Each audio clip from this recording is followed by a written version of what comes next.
because heat stroke is really reserved for the sickest of the children who have really been exposed for a long time. So the first signs of heat exhaustion, which is the precursor of heat stroke, can be something as simple as just very flushed skin, very red cheeks.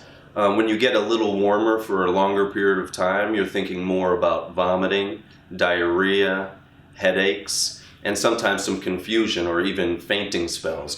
But other serious things transpire as well, such as seizures, that a child might have never had a seizure before. If their body is hot enough for a long enough time, they very well might have a full-on convulsion.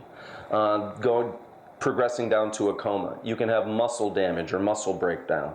And essentially, sometimes if you're really warm, just the internal mechanisms that keep our body functioning on a day-to-day basis break down, just because proteins misfire and malfunction. And it's just a cascade of things that once that ball is rolling, it's very hard to stop it.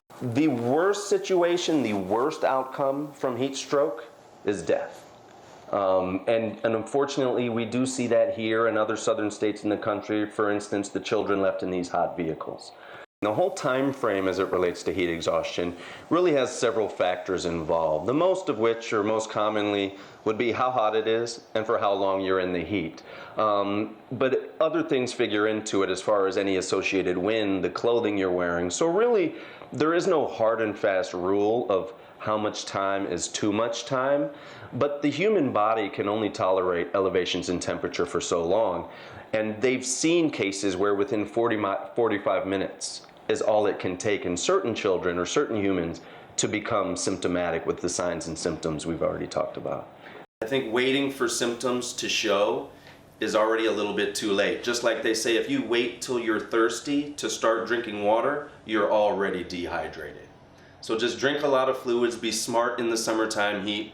And if you have any questions, we're always here, we're always open 24/7, 365 days a year.